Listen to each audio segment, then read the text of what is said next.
so.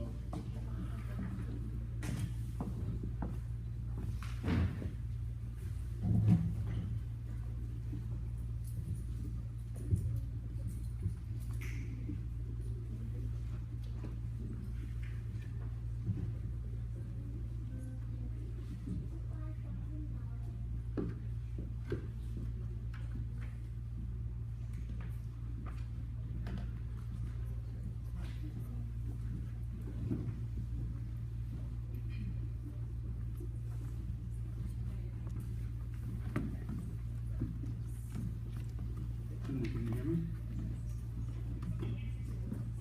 Thank you.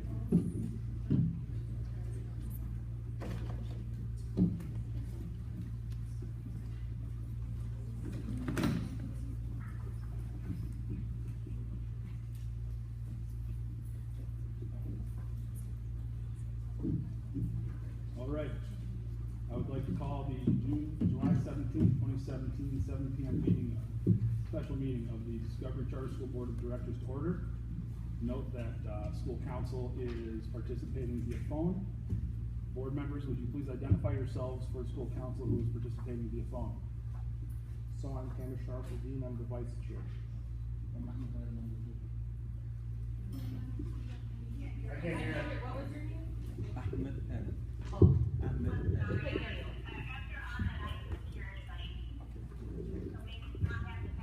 Hey, Norma Mejia, branch representative. See if I can shoot them through. Oh, you can hear me? Oh, Norma Mejia.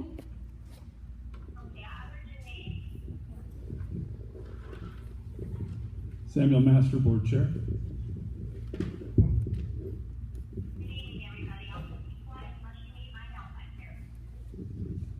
Mary Pat German, board member, teacher.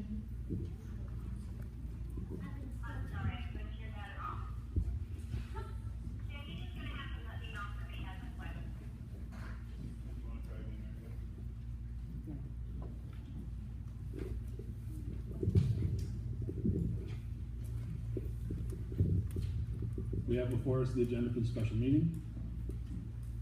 I would like a motion to accept the agenda as presented. Do I hear such a motion? I make a motion to accept the agenda. Do I hear a second? Second.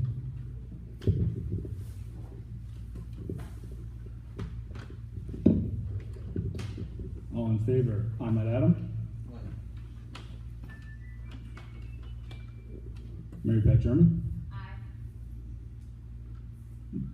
Samuel Masters, aye. Norma Mejia? Aye. Tamara Sharafadine? Aye.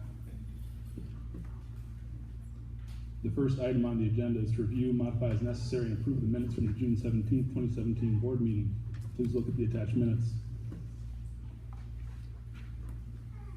I have an amendment on page 1, number 8. We need to add the affirmation vote next to my name. It says approved unanimously, but we'll add aye.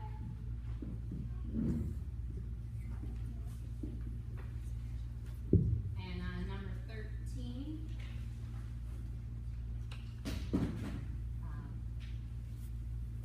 should read, Shannon requested that only teacher contracts to allow buyback. Specify that it's only teachers.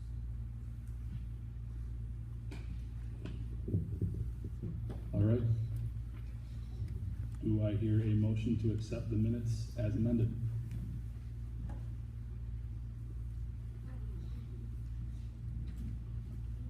Unless there are any other proposed amendments to the minutes?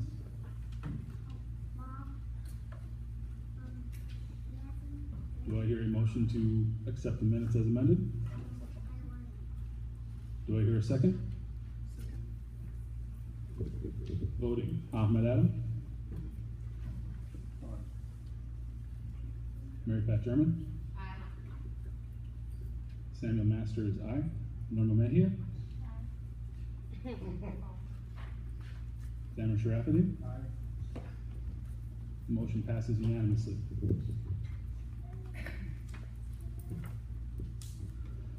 The second item of The agenda is to summarize the results of the evaluation conducted on June 17th, 2017.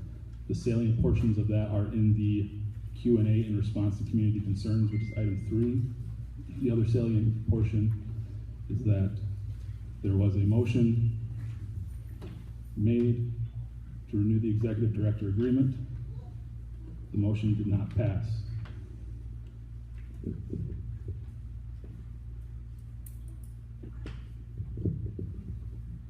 The next item of business is to present Q&A in response to community concerns. This Q&A is in the board packet. I will read it out now.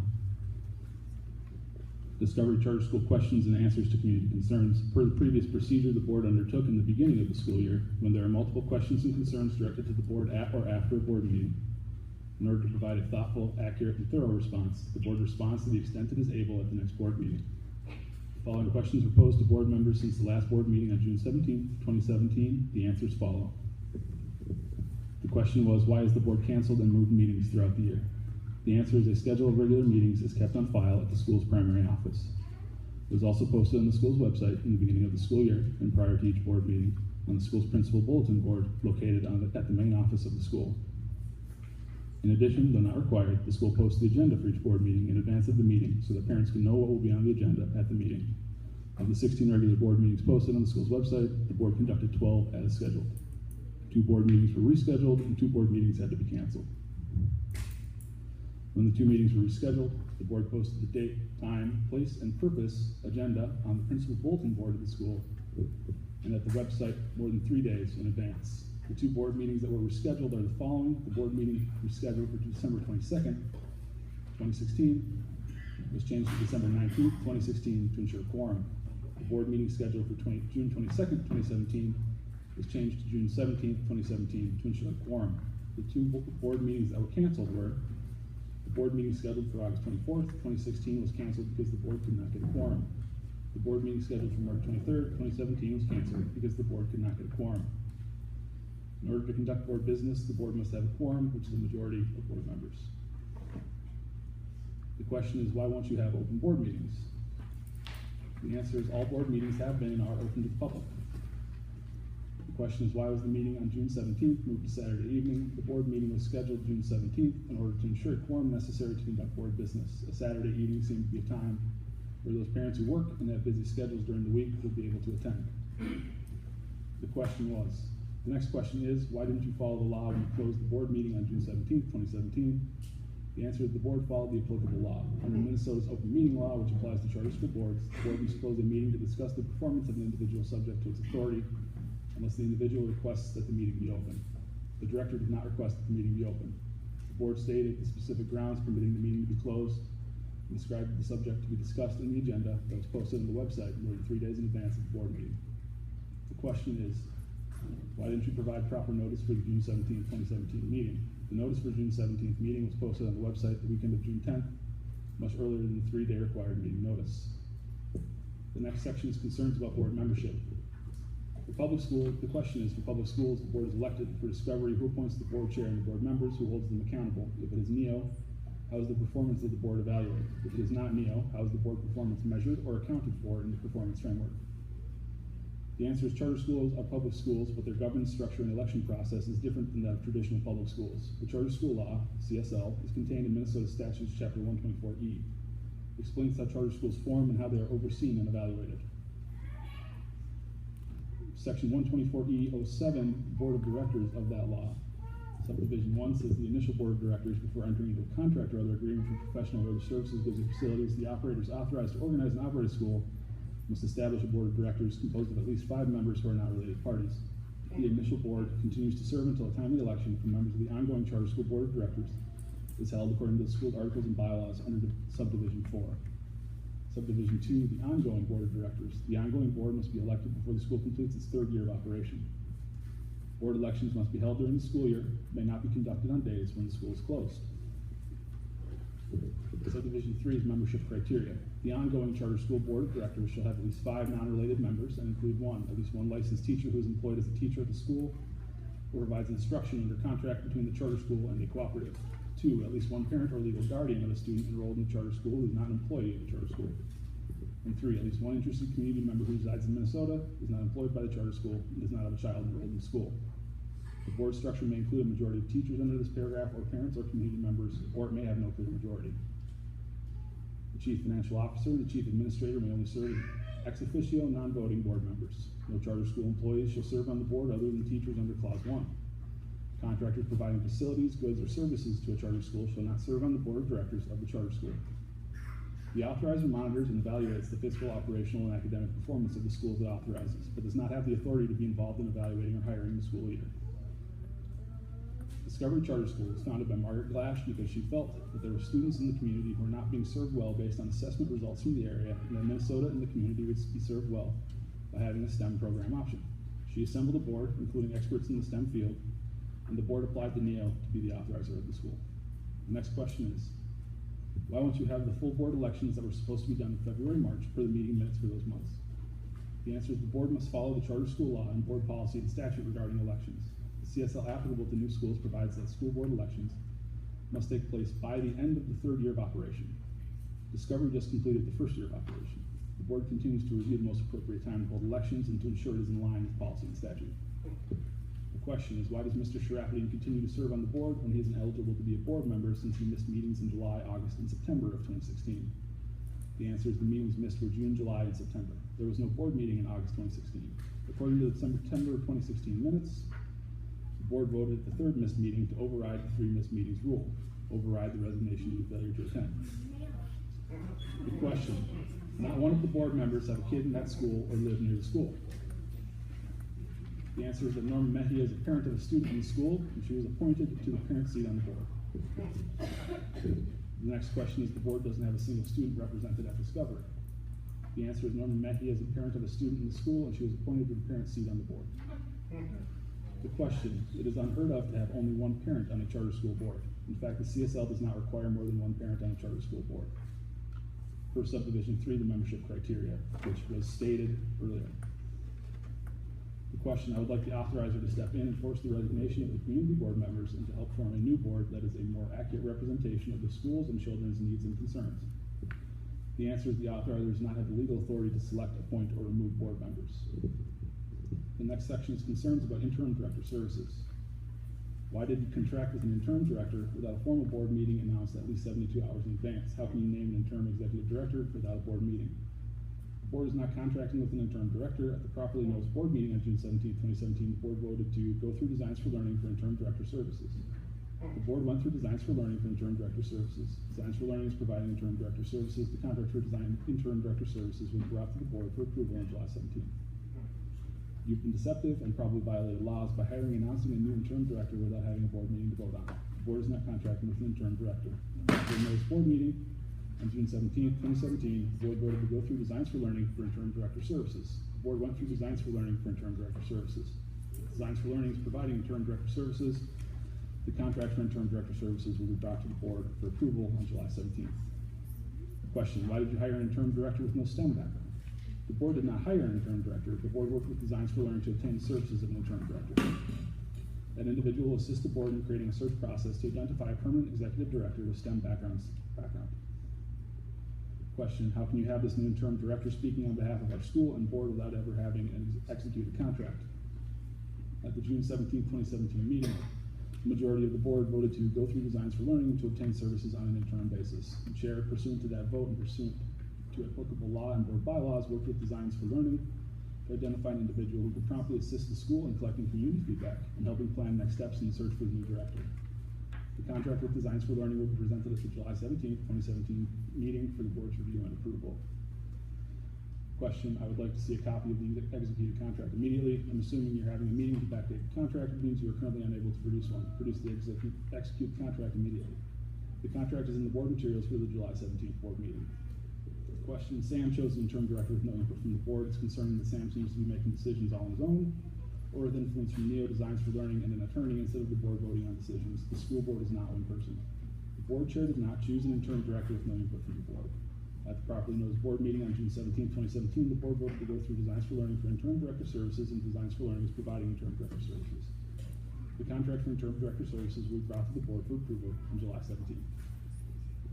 Question, I'm hoping one of you is able to explain to me how an interim director was chosen without holding an open meeting to introduce the option and without notice that a meeting, open or closed, will be taking place. Did a meeting in fact occur? If so, why was no notice given? It is my understanding that the board's bylaws require a meeting notice to be posted 72 hours prior to holding a meeting.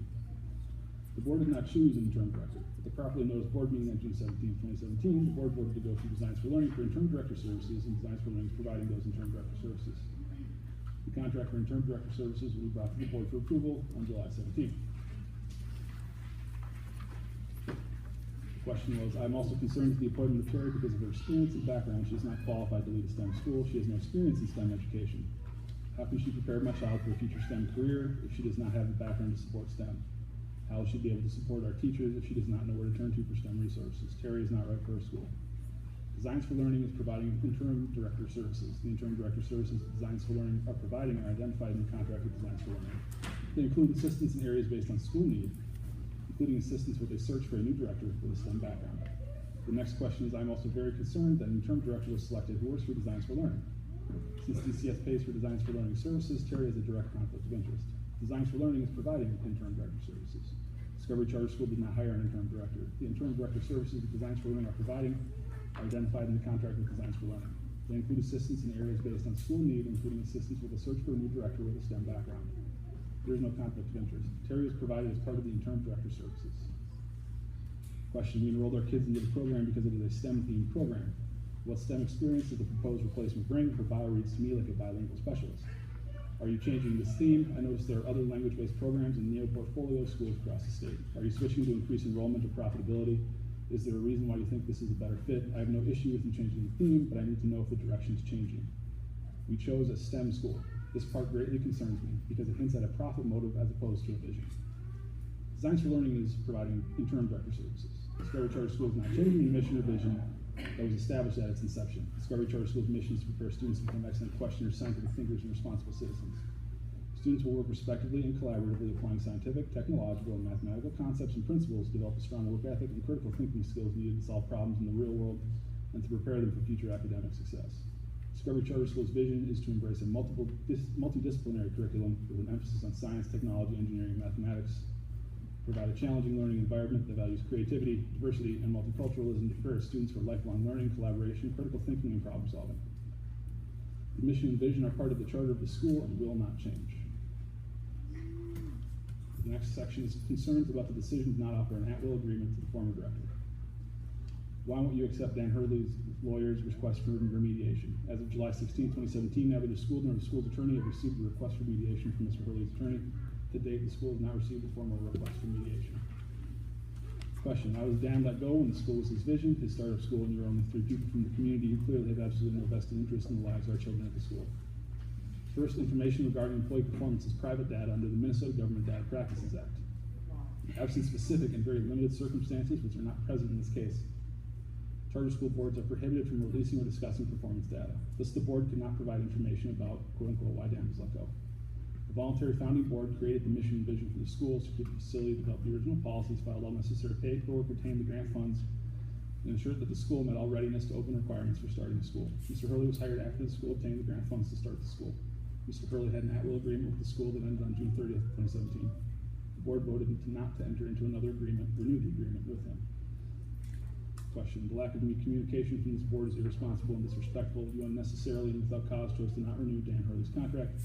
He built that school, not you. If his termination was necessary and with cause, tell us.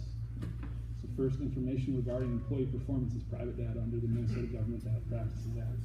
Absent specific and very limited circumstances, which are not present here, charter school boards are prohibited from releasing or discussing performance data. Thus, the board is prohibited by law from providing information about why Dan was let go, quote unquote. Second, as an at-will employee, the board does not need, quote unquote, cause to allow an employee's contract to expire. Third, Mr. Hurley was not terminated. His contract term expired on June 30th, 2017. The voluntary founding board created the mission and vision for the school, secured the facility, developed the original policies, filed all necessary paperwork, obtained the grant funds, and ensured that the school met all the readiness to open requirements for starting a new school. Mr. Hurley was hired after the school obtained the grant funds to start the school. Question, you have lied to the students and staff by not being truthful about the reasons for Dan Hurley's termination. The board cannot legally release information about Mr. Hurley's performance evaluation. Moreover, Mr. Hurley was not terminated. He had an at-will agreement with the school that ended on June 30th, 2017. The board voted not to enter into another agreement, to renew the agreement with him. The next question is, I was shocked to see such a vague announcement regarding Mr. Hurley's contract on Facebook of all places with no accompanying email of explanation. The answer is the board did not directly give permission to anyone to post an announcement on Facebook about the decision by the board not to enter into another agreement with Mr. Hurley for the current school year. The next question is if his lack of renewal was performance related, do we have the test scores to support his lack of renewal? Where did our kids fall within the state? The board cannot release data that is not public about employees, such as information about an employee's job performance. NWEA maps test scores were satisfactory in 2 indicators of the school's performance framework and not satisfactory in 2 indicators of the school's performance framework. State MCA test results are currently embargoed by the state and cannot be released to the public until August. Question, it is also my belief that one or more of the community members may have been ineligible to vote because they have not been reinstated after their term ended or because of attendance issues. It is my belief that the vote was not valid and therefore Dan Hurley needs to be reinstated as director. The answer is the vote was valid. Although one board member did miss 3 meetings, according to the September 2016 minutes, the board voted the third missed meeting to override the 3 missed meetings rules. Override the resignation due to failure to attend. This is in line with the bylaws. Concerns about the evaluation of the former director. Why was the review of Mr. Hurley's performance closed to the public? Under Minnesota's open meeting law, which applies to charter school boards, the board must close a meeting to discuss the performance of an individual subject to its authority, unless the individual requests that the meeting be open. The director did not request that the meeting at which he was to be evaluated remain open, so it had to be closed. The board stated the specific grounds permitting the meeting to be closed and described the subject to be discussed in the agenda that was posted on the website more than 3 days in advance of the board meeting. The next question is, why weren't the personnel committee meetings public? Committee meetings are not required to be held in public if there is no quorum of the board present and if the committee has not been delegated decision-making authority by the full board. Neither circumstance was present in this case. The next question is, I would like to know how any community members or parents were invited to be part of the non-existent personnel committee. Answer. The board has the legal responsibility for forming committees, including the personnel committee. Originally, the board appointed a 2-member personnel committee. During the school year, one of the 2 board members who comprised the committee resigned from the board, leaving only 1 board member as the personnel committee until the present time. This is allowable under the board policy on committees. See board policy 2.3. Question, why did the board violate section 2.7 of the bylaws by not having a personnel committee perform Dan Hurley's evaluation? Section 2.7 is not a bylaw of the board, it is a board policy. The board did not violate policy 2.7. A personnel committee was appointed and was in place. The committee evaluated the executive director and presented that evaluation to the full board during the closed session on June 17, 2017.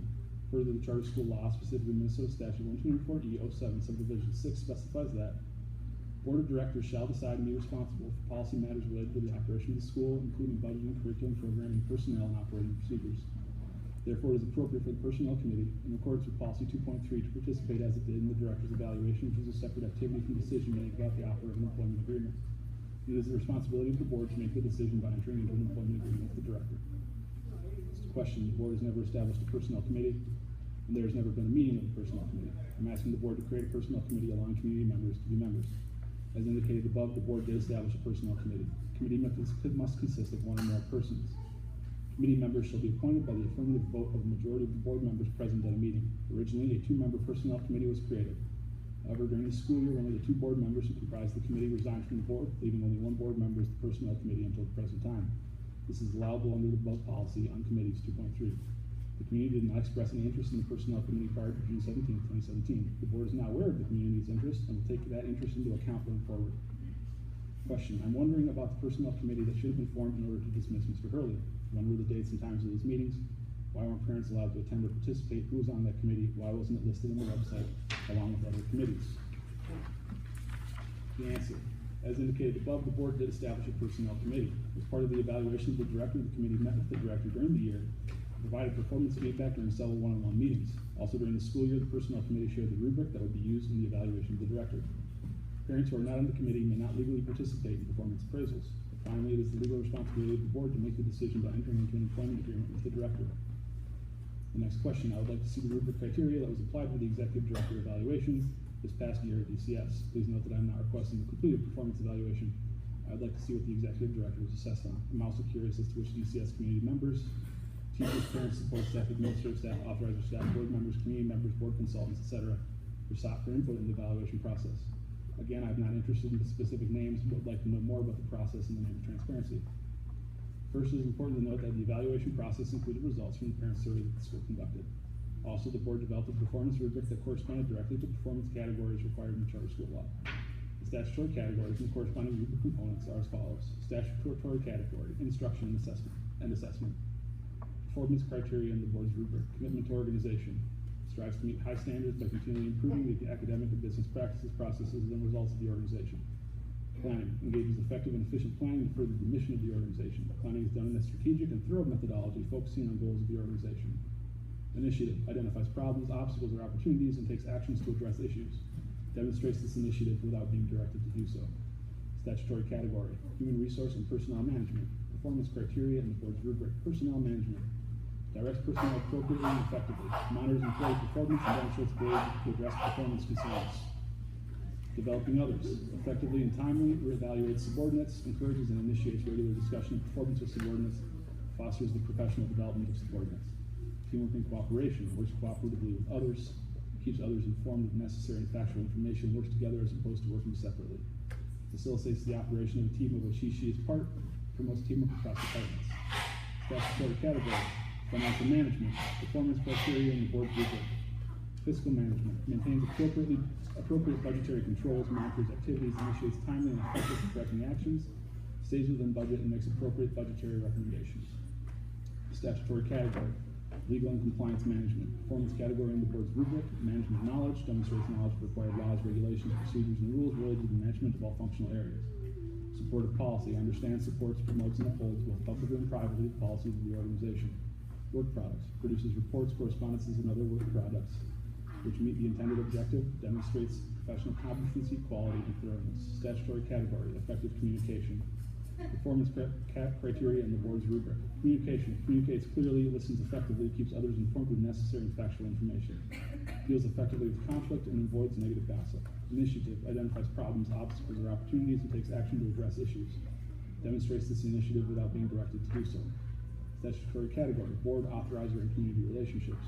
Performance criteria in the board's rubric, relationships. Develops and maintains effective working relationships with others.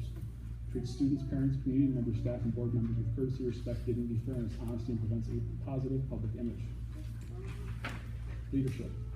Displays leadership in the organization and promotes a shared vision. Supports and promotes change management. Displays an understanding that management is paid to do a job and that sometimes working extra is what is required. There were also several additional leadership criteria as indicated in the rubric, including the following. Attitude, displays a positive attitude and shows concern for the organization as a whole rather than one's own unit. Understands and promotes the big picture rather than what's best only for one's own operation. Dependability, completes assignments in a thorough and timely manner, follows through on assignments and puts his or her own weight, does not necessary assignments without being asked, and if asked, does them as directed. Overall evaluation. As a member of the organization's leadership team, performs at the highest level possible to promote positive impact on the organization as a whole. Contributes as much as possible to the productive and positive operation of the organization's mission. The next section of questions are concerns about the future of the school. Questions: what are your plans for school leadership?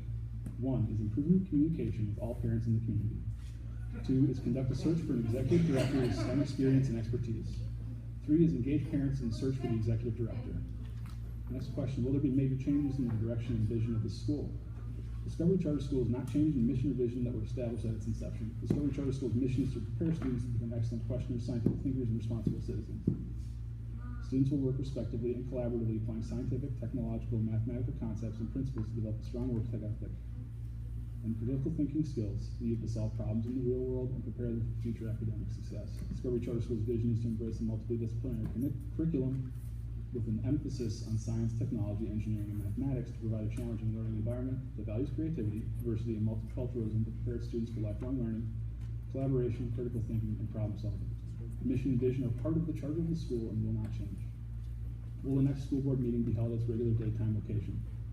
The board is approving the schedule of regular meetings for the upcoming year at this board meeting.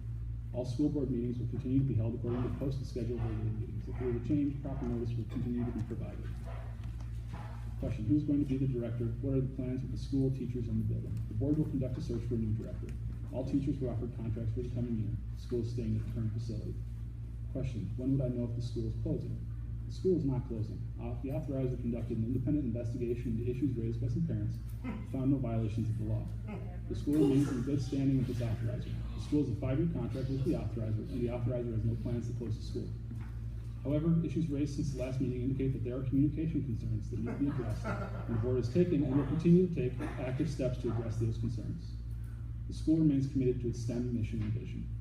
Concerns about communication. Why is the board failing to respond to inquiries? Some inquiries, for example, inquiries about the specifics of Mr. Hurley's performance evaluation cannot be provided.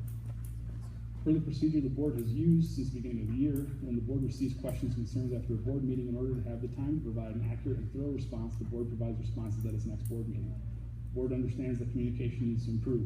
Designs for Learning, as part of the interim director services, will help facilitate more listening sessions with groups of parents to make sure that the board is getting feedback from and engaging all parents. Other is the first question in the other section is, how much are you getting paid to withstand this firestorm? Is the interim director getting paid under the table too? The answer is all board members are volunteers. No board members receive any financial benefit from serving on the board. Discovery pays for interim director services. Designs for Learning provides the interim director services for a fee. Question: nobody can figure out why a strange man is calling parents and asking if their student is returning to DCS. He calls from a blocked number, knows the child's name, and refuses to identify himself. This is upsetting the parents, and there is no one for them to turn to. The board did not share any directory information with any organization or person, nor did the board authorize or request that any organization or person contact parents. The board is investigating the issue of who may have accessed the directory information. Why have some of us received a strange phone call from a blocked number asking about our child's enrollment? Why were phone numbers given out to an unknown party who doesn't identify themselves when asked? Do you believe that this is legal? This is very concerning. The board did not share any directory information with any organization or person, nor did the board authorize or request that any organization or person contact parents. The board is investigating the issue of who may have inappropriately accessed and used the school directory information. The next question is, where does the money come from to hire an out-of-state lawyer to handle your mishandling and bungling? Is that money coming out of your pockets or mine and my child's? Virtually all school boards retain legal services in order to help ensure that schools meet all statutory requirements and can make appropriate corrections if necessary. This helps ensure that the school can continue to focus on meeting its vision and mission. Retaining legal counsel is an important responsibility of the board. The fees are paid out of the school's general operating fund.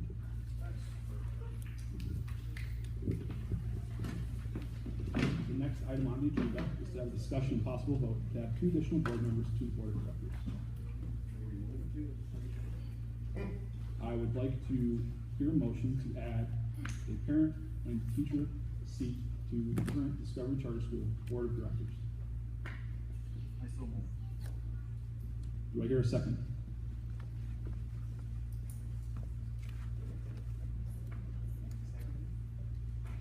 Discussion on the motion.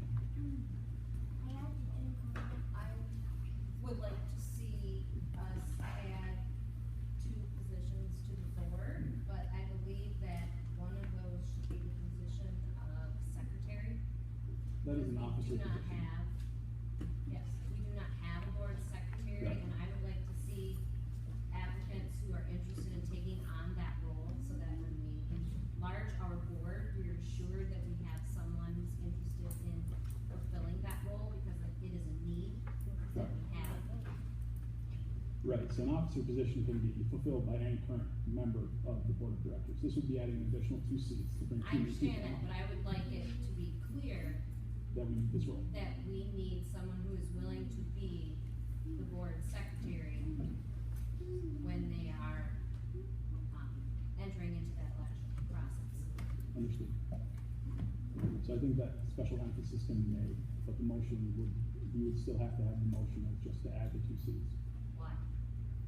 Because then the special emphasis on fulfilling that role wouldn't necessarily need to be as part of the motion. Unless, So we can't well, we could make a any, motion to elect a board secretary as part of that election process? because the board secretary would be part of the officer positions on the board. In fact, that could be fulfilled right now by a board member who is not. I currently- understand that, but what I'm saying is there some reason that we can't put it on the ballot and in our motion right now I guess we could, to add that if you position? would like that. I think that would lend clarity to the process. Okay.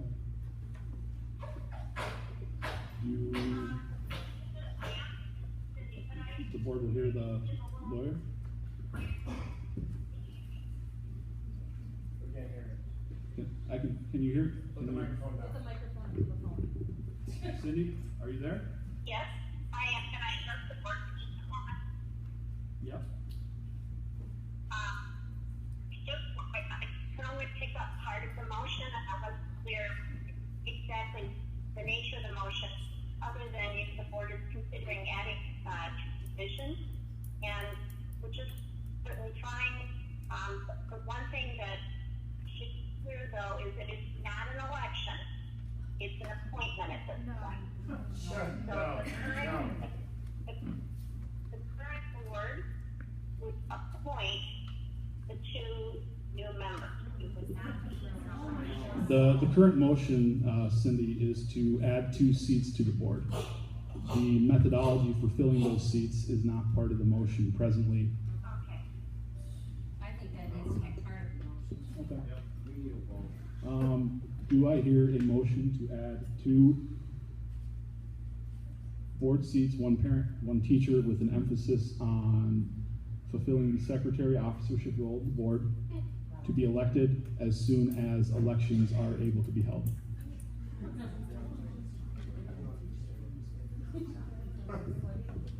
Okay. Currently, the school is not in session. Per Minnesota state statutes, we cannot have an election when the school is not in session.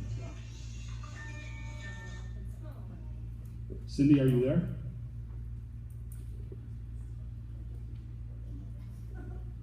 Cindy, are you there? Yes, I am. Thank you. So the current motion is to add 2 seats to the board, and we will hold elections for those seats as soon as elections are able to be held, with an emphasis. Elections, okay, I just wanted to be clear, it's an appointment right now. No, Cindy, If you want to hold an election, then, you know, that you can, but the board needs to understand that there's a full board up for election. currently we are just adding 2 seats. They are not currently being filled. We would like to fill, the motion on the floor is to fill those seats by election when elections are able to be held. Okay. Do I hear such a motion? Do I hear the motion? Do I hear the motion as amended? So moved.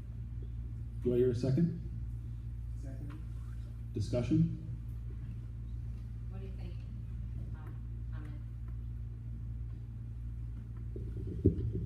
Amit? There's no doubt that the board is willing to add 2 more seats to the board.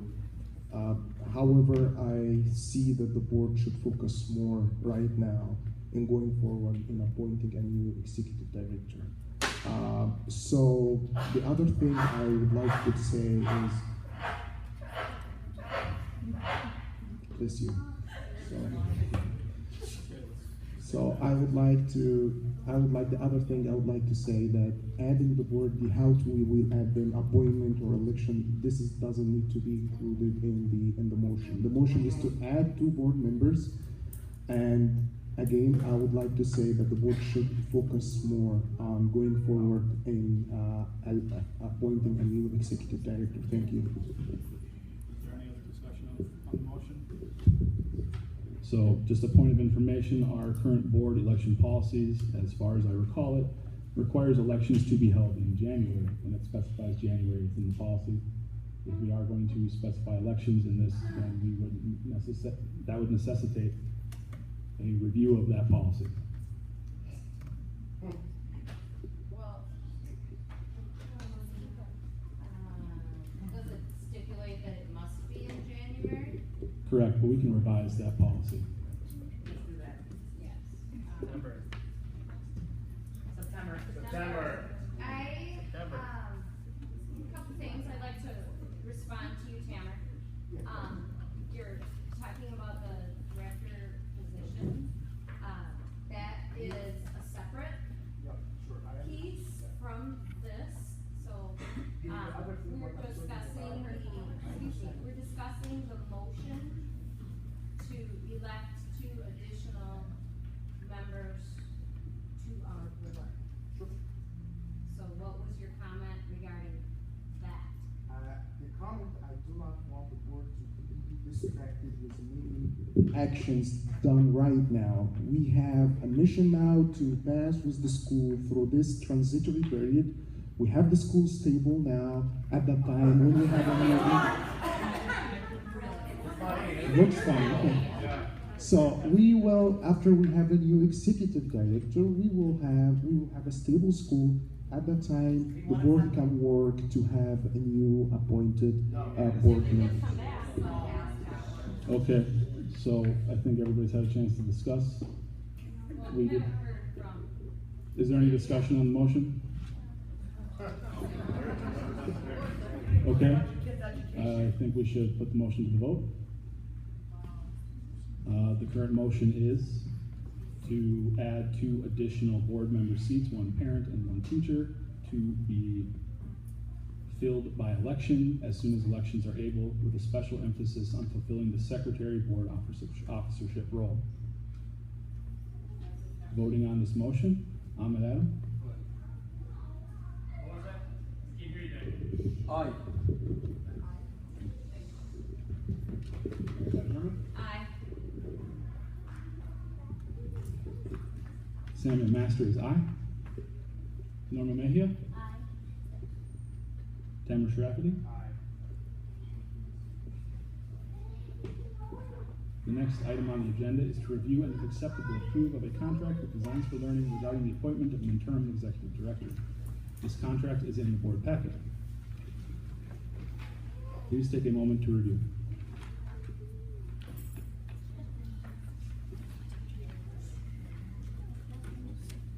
I was,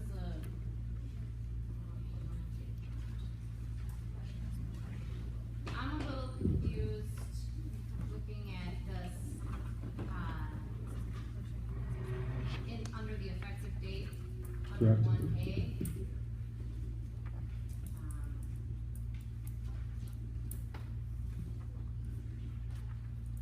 I like to see things presented accurately, and, according to the meeting minutes that we approved, I think this is a little bit different from that, and it's different from my, recollection being present at the June 17th meeting. In here it states pursuant to the authority granted to the chair per the school's bylaws and pursuant to Minnesota statute. And pursuant to the authority delegated to the board chair by the board at its June 17th meeting. My recollection is that we discussed reaching out to Designs for Learning to search for an interim director. And, that's in line with what was accepted in the minutes. I have, a little trouble with the authority delegated part. I do not recall any authority being delegated at the June 17th meeting. Understood. I interpreted the motion to delegate me to do that. I interpreted the motion to reach out to them. Perhaps the board would either look at potential candidates, find a good fit, meet to discuss it, look at options. It wasn't lined up, outlined during the meeting. So that's my concern, is that delegation piece. Okay, well, we are ratifying the motion, or we are reviewing the contract at the present time. I interpreted that motion literally to go and find these services.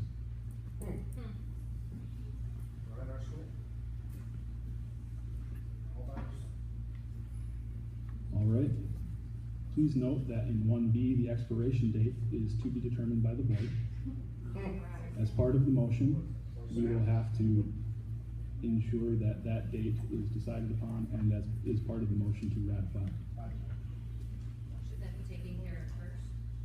Well, that would be part of the motion, so we're gonna have open discussion on what date that should be. If there's any other discussion on the contract, or if we would want more time for review.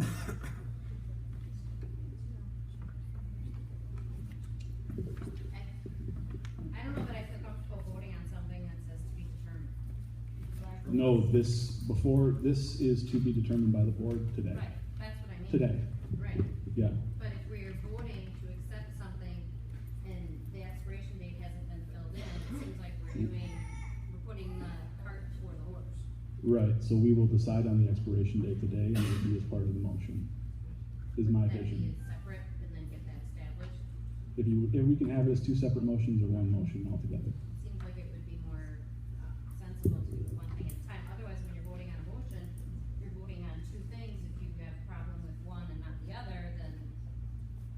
Understood. both money.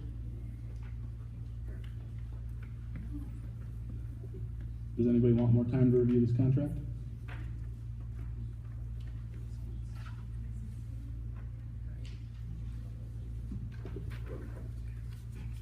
Yes.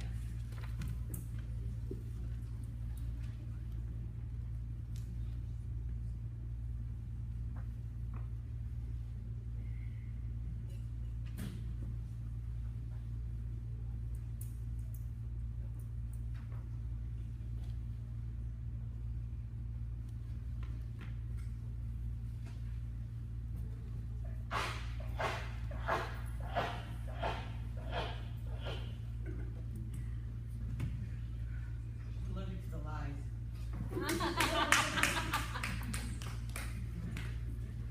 I'm wondering on. It's stable, don't worry. 2D, Yes?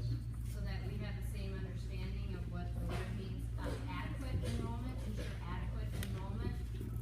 Making sure that we're thinking the same thing, so that, what are you thinking about that? As I see it, that states that, the interim executive director will engage in recruitment efforts to ensure adequate enrollment. But what do you mean by adequate? Because, you know, a page before, we didn't have the same understanding of a motion at a meeting, so I wanna make sure that we have the same understanding. To me, when you put adequate in something, it's vague. And I don't wanna put anyone in a position to then later be called on the carpet to say, well, you didn't ensure adequate enrollment. I don't think it's fair to someone to say to them, you're going to ensure adequate enrollment without it being in there. That's what that means. Okay? Did you want to make a motion to change that, or was that just for a point of discussion? I think it'd be good to hear what people are thinking. I think we can ensure.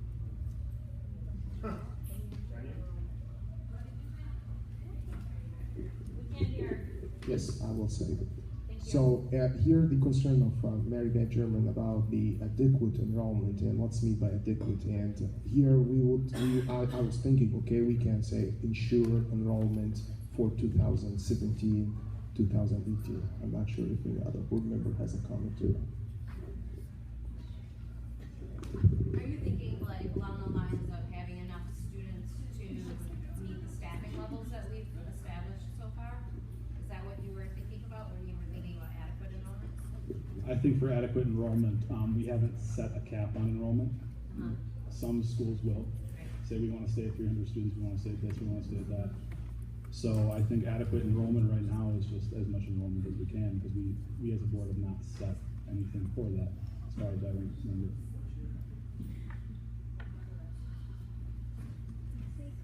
I mean, I don't necessarily think that So it's. really, oh, I'm sorry. Go ahead.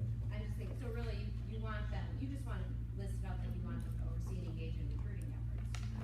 Correct, but I think that to ensure adequate enrollment is, language is fine. I don't think that getting into the weeds on the language of that particular one is going to make any major difference. It would to me. Okay. Is there any other discussion on any areas of the contract? Would the board like any more time to review? Okay. Given that the first day of school is the 5th of September, 2017, in the terms of contract under 1B, I would like us to set the expiration date to be 5 September 2017 in the section that is to be determined by the board. September 30, 5 September. oh, 5th, I thought you said 5. Oh, sorry.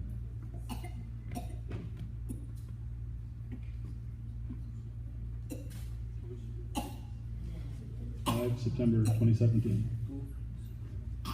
So, under 1B, expiration date, in the section that says to be determined by the board, I would like to set it to 5 September 2017. Do I hear such a motion?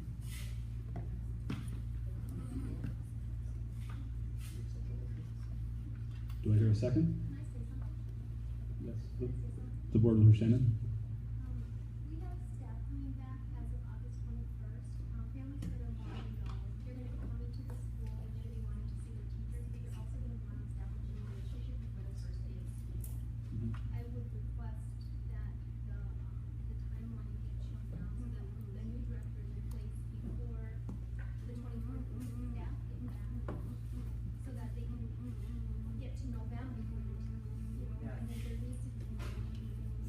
finished it. Is there another date, do you think that would be more adequate?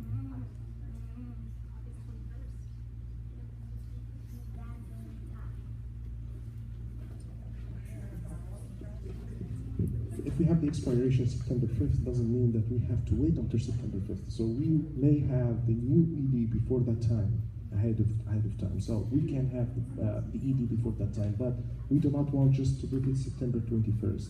So I would agree with September 5th. What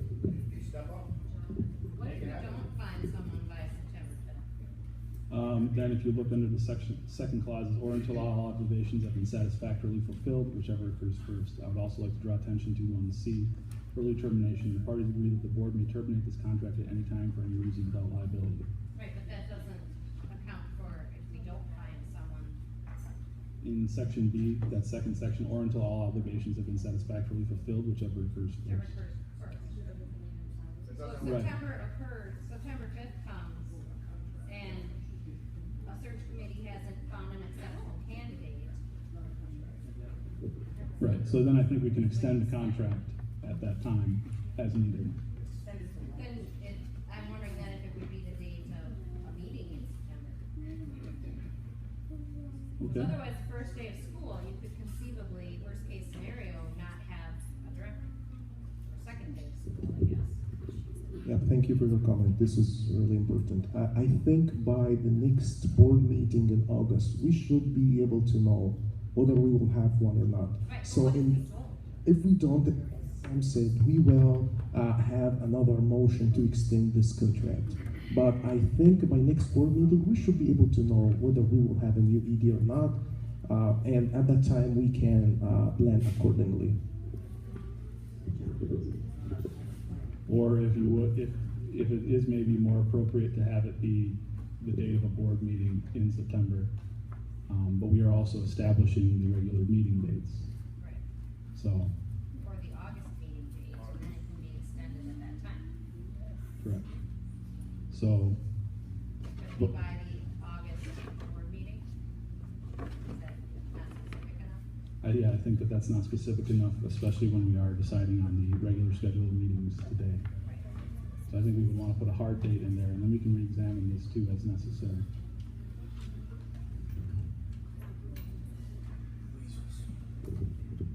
So.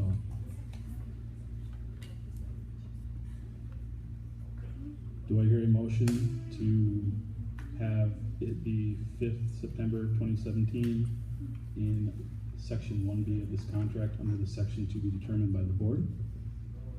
Or would there be an amendment to this motion? Or a proposed amended motion?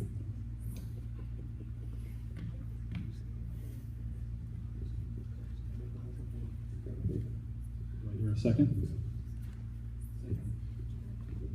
Discussion? So I think we have had adequate discussion on this motion. So I will go ahead into voting. Ahmed Adam? Mary Pat German? No? Samuel Masters, aye. Norma Mejia? Aye. Tamara Sharafati? The next motion would be to ratify this particular contract. Or to review and if acceptable, approve. So the next motion would be to approve this contract. Do I hear such a motion?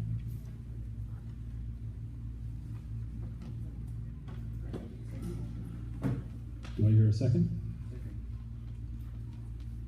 Discussion?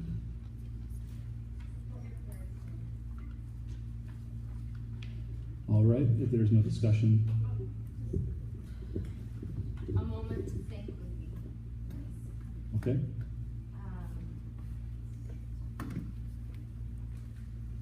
I would like to share that this is, something to think about because it's kind of two things going on. I understand our need for someone to take care of business in July. There's a lot, even though students aren't at school, there's a lot that needs to happen between now and then.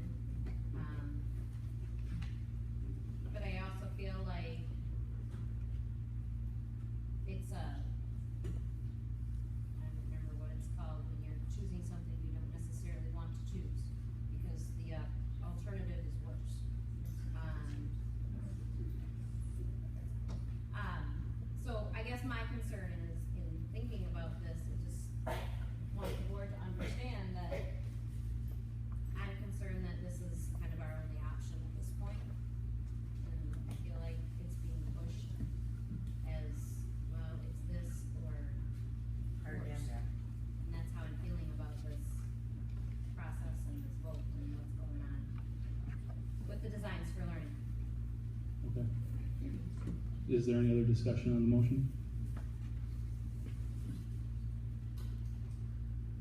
Voting, Ahmed Adam, Aye. Mary Pat German, No. Samuel Master is aye, It's not funny, it's not funny. Norma Mejia, I said education's not funny. Tamara Sharafity, Your kid's school, remember that.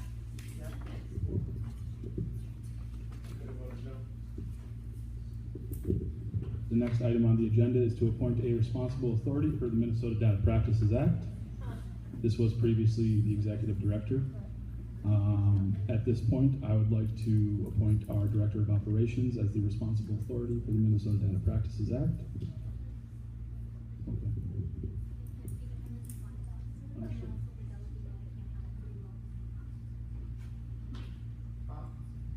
Okay, so I would, most likely this position could be fulfilled by the board chair. No, can't read. No. Or we could table this motion until the next meeting.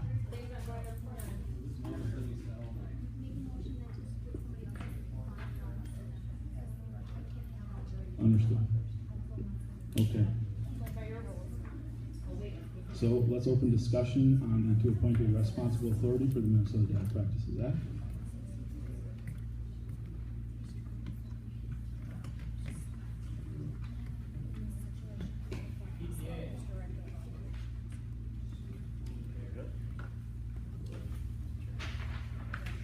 So we have to, so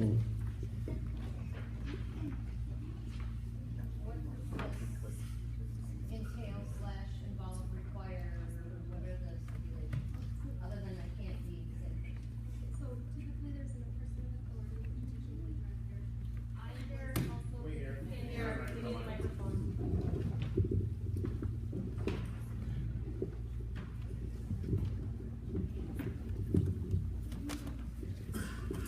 There's a person of authority, there's a person designated by that person of authority, and there's also a compliance official. Currently, I'm serving as the designee of the prior director, and I'm also listed as the compliance officer, so those two other roles need to be taken up by somebody else. If you were to make me the responsible authority. Are these persons who are employed by the school, related to the school? How is that typically handled? No, it's related to the school. They have to work here at the school. The compliance official would be you could be okay.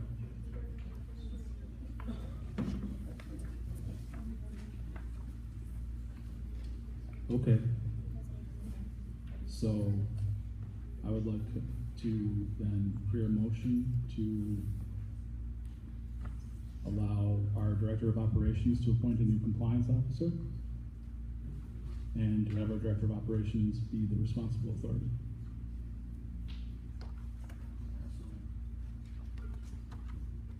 Do I hear a second? Second. Discussion on the motion?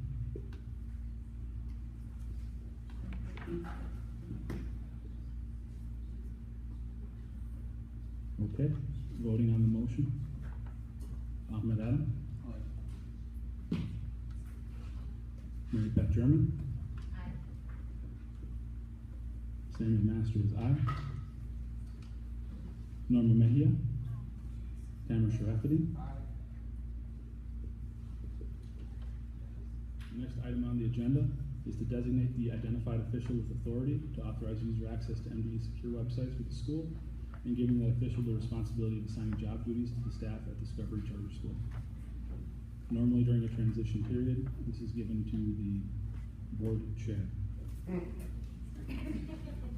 for practices from your schools. What are they responsible? The interim director should have the Do, authority. do I hear a second to the motion? Remember, Discussion? your kid, your school, You can't understand you. remember Care about the kids. trying to understand This is the individual who delegates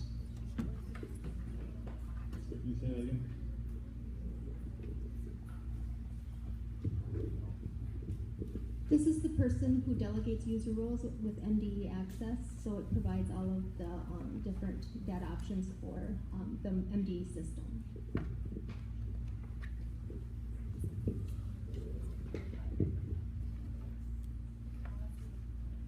Okay, and the motion on the floor is to appoint the board chair, the identified official with authority. Please give us the latest. Do I hear a second? Any more discussion on the motion? Voting, Ahmed Adam, Mary Pat German, Aye. Samuel Masters, aye. Norma Mejia, Tamara Sharafity. The motion passes. The next item on the agenda is to appoint a second individual to sign checks. Shannon? Okay. I would like to, currently, who are the individuals who are able to sign checks? The board chair and the treasurer? Okay. I would like to appoint the treasurer the ability to sign checks. You say again? No, we have to have somebody on site to do this. On site? Doesn't even know. Okay.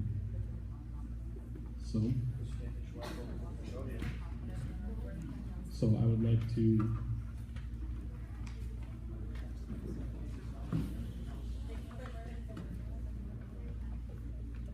would like to hear a motion to appoint Mary Pat as a second signer of checks.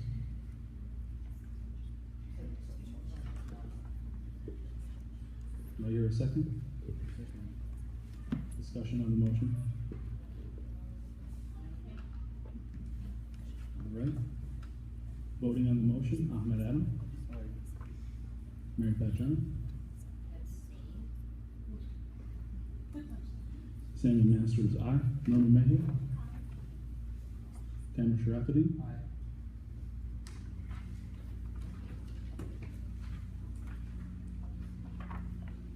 The next item on the agenda is to establish a calendar for the school year 2017 to 2018 of regular meeting dates for the Board of Directors. I'd like to open up discussion to possible meeting dates. We should keep this consistent.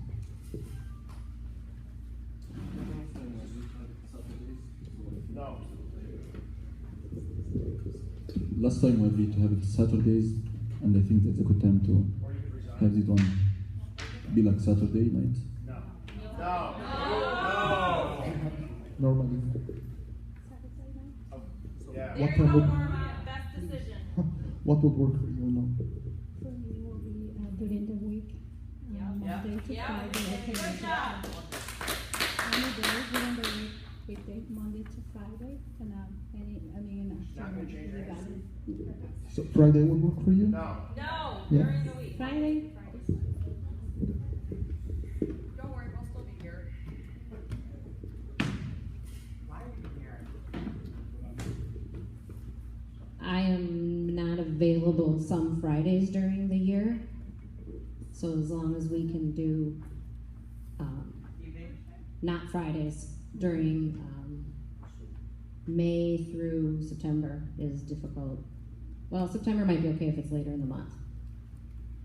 But May, June, July, and August, summertime, I'm not around on Fridays. Or Saturdays, or Sundays. Yeah, we had previously had our meetings on the last Thursday of the month. I think we should return to this particular time, given community input as well as other factors. I think that would be best to have it maybe during the week. And I think the last Thursday of the month is what we had had previously. I would like to set that schedule, is my opinion. And most recently, it was the fourth Thursday, and before Okay. that, it was Wednesday. I think it was the third Wednesday. The last Thursday, for instance, in August, is the open house. That would be from, Perfect time to have it. Okay? no, because I can't be in two places. Yeah, that's fine. We had that conflict last year with conferences and board meetings, so we need to avoid that. Yeah. I think we should, maybe I think part of the discussion now is to set a particular date within the month and then look on the school calendar in order to say, here's this conflict, here's that conflict, here's coming too close to a holiday, etc.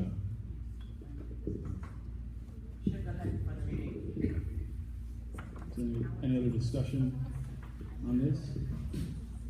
Does anyone have a motion to propose a framework date, such as, for example, the last Thursday of the month, the third Thursday of the month, for the schedule of the 2017-2018 regularly scheduled board meetings? It has to be after we get the financials, right? After the 15th? Because the finance committee needs to meet, and they get finances and then present them.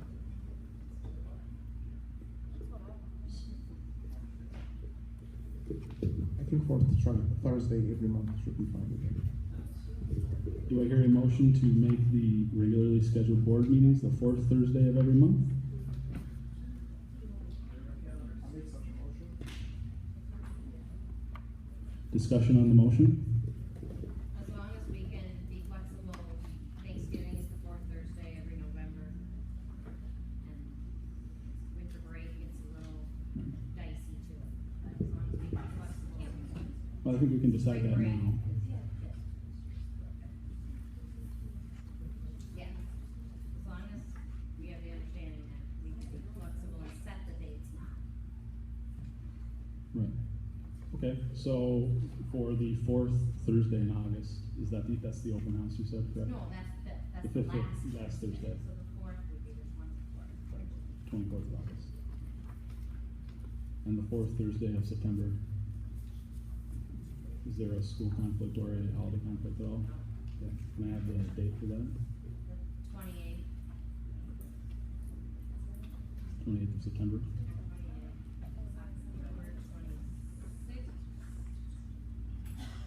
26th of October. November would be Thanksgiving, the 23rd. So then maybe have it be the third Thursday of Well, November? but there are 5 Thursdays that month, Okay. so if we do the 5th, that would be the 30th. The 30th of November. It's also the end of the first round.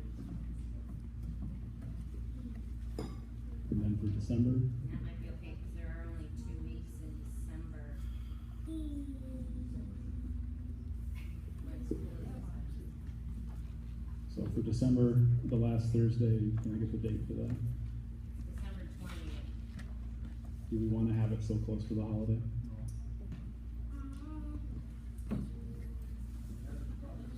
So,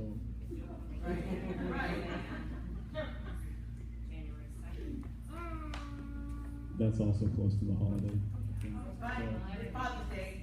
So, Terminated them.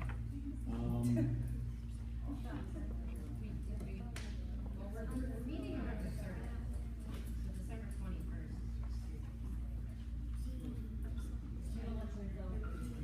So December 21st. This last year we met on the 19th.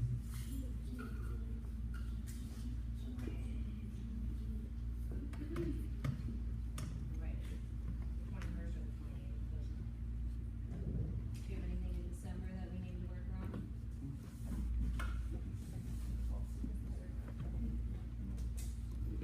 What? Work like for the winter break, and also we have some things to take care of. So I think the last, like the fourth Thursday in November will be like the last day of the month. So I think, I don't know, it's only like 3 weeks No, in between. Good So, for us, good for us. not matters. so my suggestion is like to move it to the next Or not. year, Our like school, the first not yours. meeting the next year. Both dates are during winter break. Okay, so I the don't know if 21st anybody and the else has 19th. a conflict. People are gonna be out of town, they're gonna be out of town after the holiday.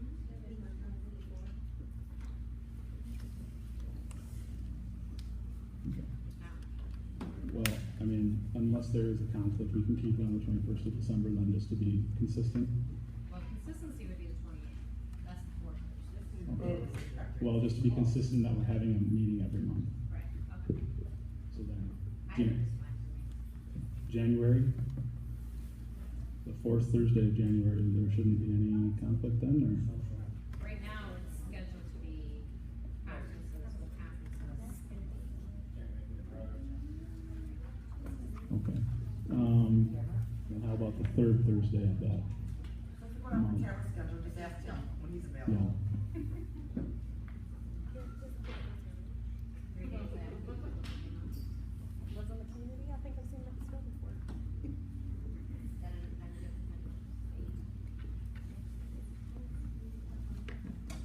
You won't look at my question.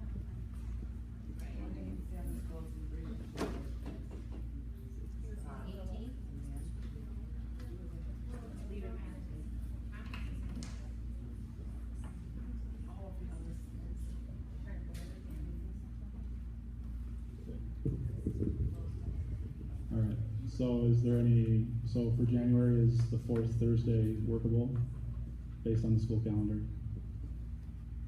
I think at this point, if we leave it as the 4th Thursday, because tentatively conferences were scheduled for January 25th. However, coming back on the 2nd, it was a little tight this year to get the NWEA data and get all the testing completed before, conferences, what was that, Tuesday and Thursday? And getting all of the classes scheduled, and we'll get more classes next year. No, I think if we put it as a consistent date now, and then we get this milling, we might have to adjust something. Based upon quorum and everything, so. Right. All right, so then the motion does stand, to keep it the fourth Thursday of every month. And we were in the discussion portion of this motion, so voting, Ahmed Adam. Mary Pat Jeremy. Aye. Samuel Masters, aye. Norman Mejia. Tamer Sharafadin.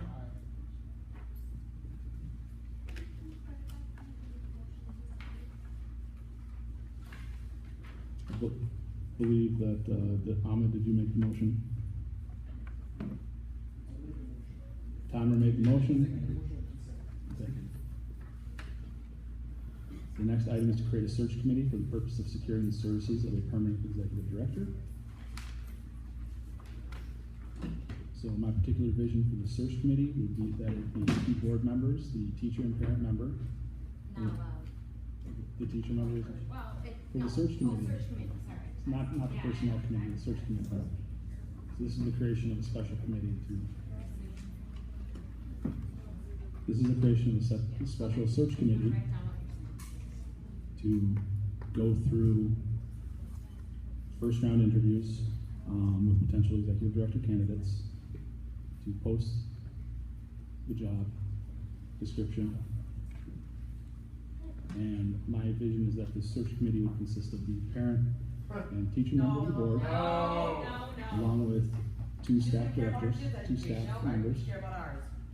and 1 other parent member to be, all 3 of those non-board member positions to be appointed by the committee.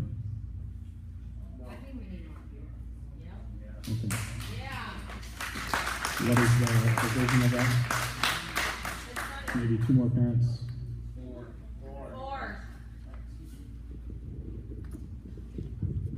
So thank you very much for proposing this.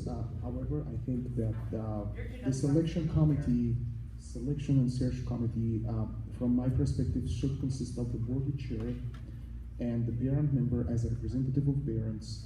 And we can have our, excuse me, we can have our interim BD in the selection committee, and maybe we can have 1 more of the staff members, maybe the lead teacher, to be within this selection and search committee. That interviews, and then we'll go through all this process. This is my suggestion. The board need to focus technically in choosing the best candidate who can fit the position. I totally understand the parents' concerns. However, we have a parent member on the board. The committee shouldn't have less than 2 board members. and one of our interim ED and the lead teacher or any of the staff members. Maybe I may have some concern to have a board member, the teacher board in this committee, not for anything because it might be a conflict of interest, but anyway, at the end, I will say this is how the committee should be. And if we go, this is my opinion, and I even suggest and make a motion to accept this. If the board can vote for this as well. Dahmer, can you please spell out what, so that would be the board chair,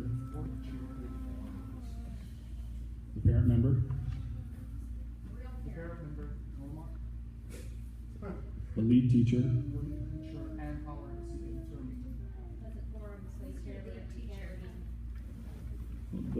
and I think you mean Andy? Yes. Yeah. Is there a different proposal for the search committee? Yeah, it's Karen. Couple of thoughts, again, of course.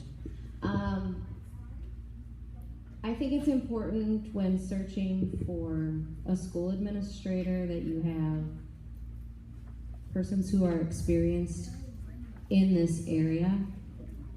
And at DCS, off the top of my head, Andy would fulfill that. I hesitate to put someone on committee without speaking with that person. Terry also has that background and expertise, and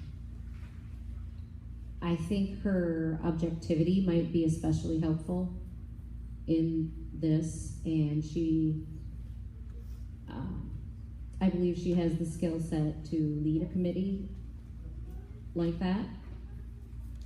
I think that because this is a charter school, there needs to be a large body of parent involvement for that.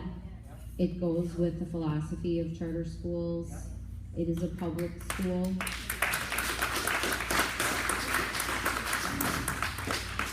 I believe that we don't want more than 2 board members because then we have quorum. So do we all agree on that? Okay, so we agreed on something. Probably shouldn't give me the microphone. Okay, so we do not want to establish quorum with this committee. We know that. Okay, so if we can take care of maybe one thing at a time. If we have 1 or 2 board members, 1 or 2 teachers, I think that for each person on the board, just kind of from a number sense, for each person on the board who is not, on the committee, sorry, for each person on the search committee who is not a parent at the school, there needs to be at least 1 parent. So if you have 4 non-parents, you need 4 parents.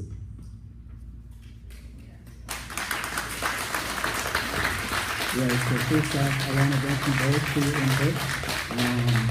So I would not want to be part of the search committee. On my original vision is to have the parent member and the teacher member of the board be on that. And I think that we should set the number of other parent members here so that we can establish the committee so it can begin its work. And then I would also state that I would like the individual fulfilling the interim director services to be as part of the guidance for that committee. And I would also like our director of operations to be part of the guidance for that committee. So I think we just need to set the number of independent parent members that can be selected by that committee. And staff, teachers. And teachers. So perhaps 2 teachers, 2 additional or 2 2 total? total who are not members of the board. So it would be Norma, our parent member, you are a teacher member. It would be the individual fulfilling the interim director services, 2 additional members of staff,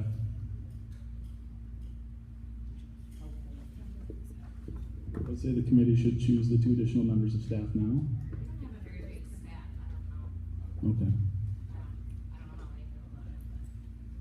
But we could open up spots for them on the committee, and then individuals could raise up to be part of that committee. How many teachers are returning? You know, sorry, put you on the spot. 10. So there are 10. Okay.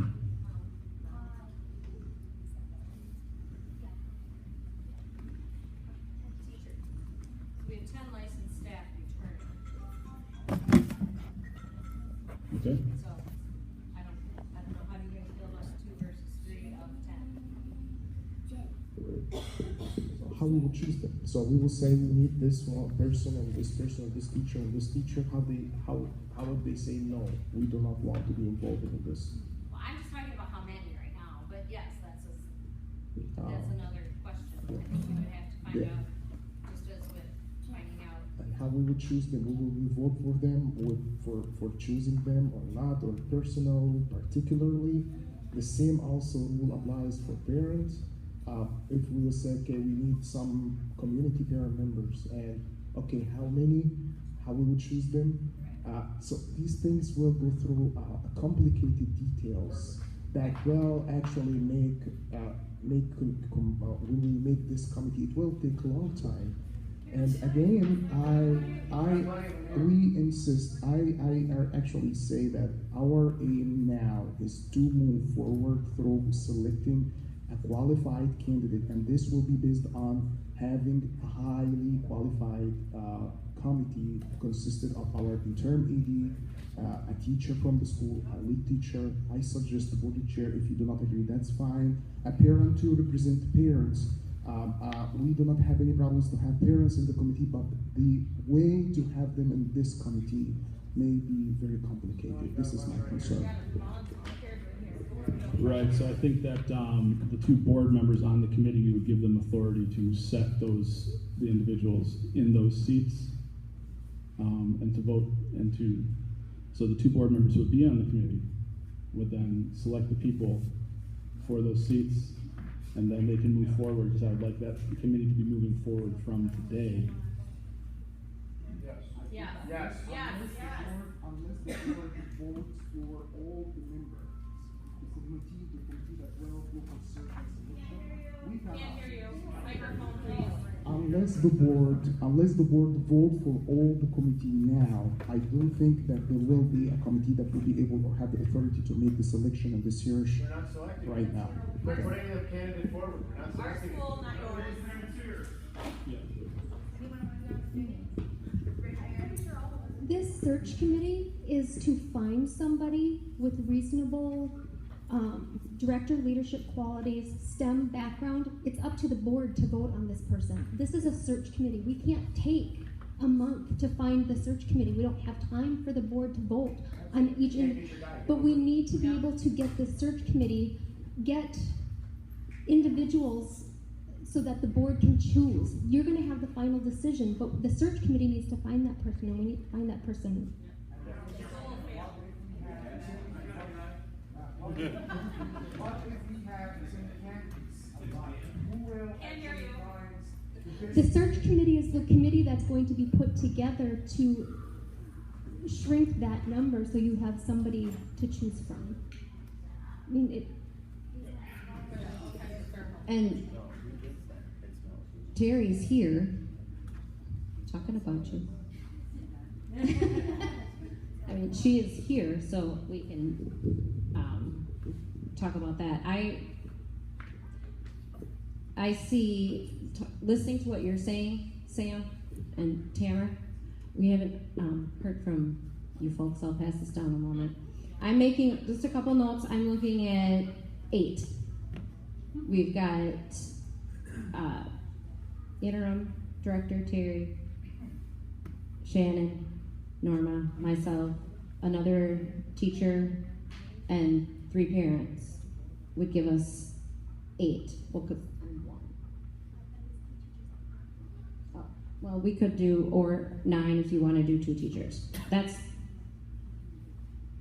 what I'm just kind of made notes of. Yeah, I think that idea is fine. I would say maybe 2 teachers, 2 parents. Or, I would add, make it 9 then. All right, would you like to propose that motion? I'm curious as to what.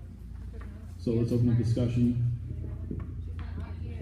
How will we arrange a meeting of all 9 together at the same time? Well, I think the Director of Operations and the individual fulfilling the interim Director of Services will be able to arrange the committee meeting. But we need to have this committee off the ground and running right away. I think this will be very distractive. This will actually slow the acts of the committee. We may spend 3 to 4 months at least by this way to find a candidate. So excuse me, please. Excuse me. So this is actually, I think that the committee should be up to 5, and go to this selection. This can be easy for people to this committee to make meetings together, to search the applicants and find out. This is very important. This is my. If we go for 9 members, I guarantee, and I say it now, we will not be able to find a candidate before 3 to 4 months. We will delay ourselves. So I say, if we really want to go forward, and to have a fast, effective process in selecting the best candidate who is suitable to. I would remind the audience members to please respect the board meeting. So, again, if this board is looking for a fast, efficient process to have a new ED in the office, I think the committee should not more than 5 members, and parents are represented, teachers are represented, and we have a qualified interim ED, so they can be together and select and make the search and shows these candidates to the board. This is, I think, the most important thing. If we go for 9, we are 5 board members, we are barely able to come together. So how about if we have 9? Could you please break it out? How many teachers? How many parents total? How many we need to know the number. Okay, so we have 2 different proposals. Your proposal is to have the interim Director of Services. Yes. 1 director, Jerry. Director of Operations, Shannon. The parent board member, Norma. 3 additional parents. Myself, teacher board member. 2 additional teachers. Does Norma want to do this? For a total of 9. Okay, and then, Tomer, your proposal is for? So my proposal is Terry, the board chair, the parent member in the board, 1 the lead teacher in the school, and I think this will be more than enough. These 4 members should be more than enough. They will be easy. I suggest if they are these 4, this should be fine in the search committee. I think there's a compromise position, and that's maybe 7. No. So I would like to propose a committee of 7. That would be Terry, the individual fulfilling the interim Director of Services, our Director of Operations, our parent member Norma, our teacher member Mary Pat, and then that would be a total of 8. Well, we've got you as the teacher member, Norma as the parent member, the director. Okay, no Director of Operations. Okay, so Terry.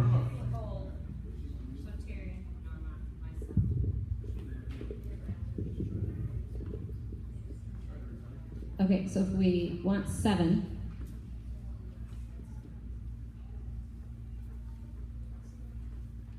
we've got Norma. Do we have consensus? I know we're not voting, but consensus? Anyone? You want to do this? I just want to, if I'm making a list. for this, because this is an alternative. You wanna do this? And then myself, Terry. Of course, I would like to do that. Why don't I share the money? Okay, I'm losing count. Hold your fire, I'm losing count. Norma, myself, Terry, as determined named persons. And then we have a teacher to be determined.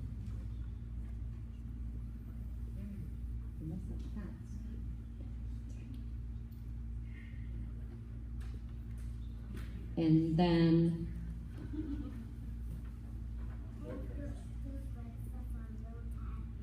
that would leave 3 open parent spots. So we would have essentially 3 current employees of the school, a parent board member, and 3 parents. I think every person on that list has a vested interest in this process and the outcome, and I have full faith that we can find 3 parents and 1 teacher who will make their schedules available for these committee meetings. Okay, so would you like to propose that as the motion to, would you like to propose a motion to establish that committee? Yes. All right. Do we hear, there is a motion on the floor, so I need to hear a second. Do I hear a second? Do I discussion? Again, I'm saying that the bigger the number, the slower the action of this committee. I really want to let the board understand. I have been involved in many search committee in selection of faculty and different people in the university and the companies. If the selection committees go up to five, and even more, the selection committee may spend at least 5 or 6 months. If it goes lower, more efficient, more professional, they are able to select the best fit candidate. So this is what I'm saying. If we go, I do not have any concern involving anybody, but the problem is the bigger the number, the slower the action of this committee. So this is what I'm saying. I suggest, again, I put my suggestion, and I would like to make it as a motion. After this motion is to have Terry, 2 chair members, 2 board members, and the 1 lead teacher as the search committee. Thank you very much. Okay, so, well, there is a motion on the floor, right? So if you are going to propose a motion, it would be an amendment to that motion. So are you proposing an amendment to that motion? Otherwise, we are in the discussion portion of the 7-member motion. So, is there any other discussion? Okay. Let's go to voting. Ahmed Adam. Mary Pat German. Aye. Samuel Masters, aye. Norma Mejia. Aye. Tanner Sharafati. Motion passes. So it appears we have lost some contact with our council. I am going to call her back quickly.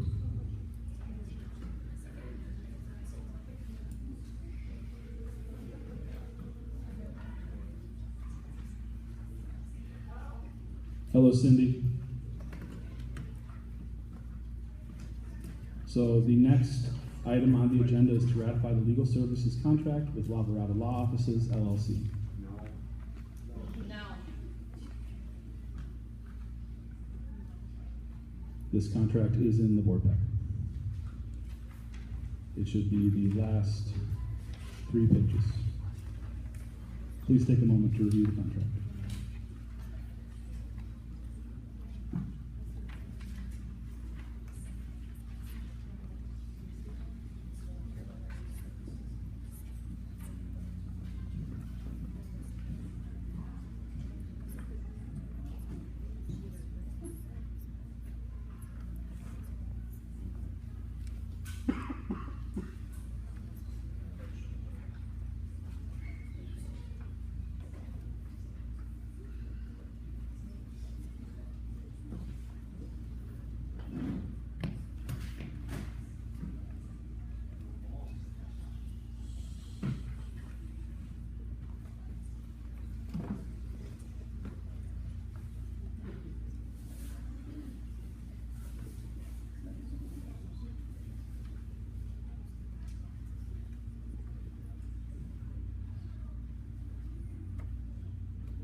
Okay, if everyone's had a moment to look over the contract, do I hear a motion to ratify the legal services contract as presented? Legal services or the legal services? I so moved. Do I hear a second?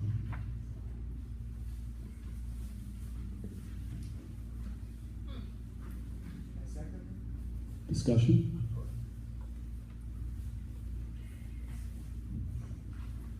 If there is no discussion on the motion,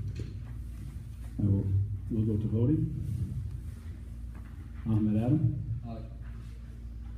Mary Pat German, No. Samuel Masters, aye. Norma Mejia, Aye. Tamara Sharafity. The motion passes. The next item on the agenda is to hold a closed meeting pursuant to Minnesota Statute 13B05, Subdivision 3B, to discuss threatened litigation by former Executive Director Dan Hurley, and to further discuss the possibility of commencing litigation against Mr. Hurley. Do I hear a motion to close the meeting pursuant to the stated? Do I hear a second? All in discussion? Voting. Ahmed Adam, Aye. Mary Pat German, Aye. Samuel Masters, aye. Norma Mejia, Aye. Tamara Sharafity. At this point, the meeting is closed. If everyone could please exit and please take out all recording equipment, as the board will be discussing this, or the board will be discussing the item as in the agenda. Brainwash, Norma. You are a disgrace.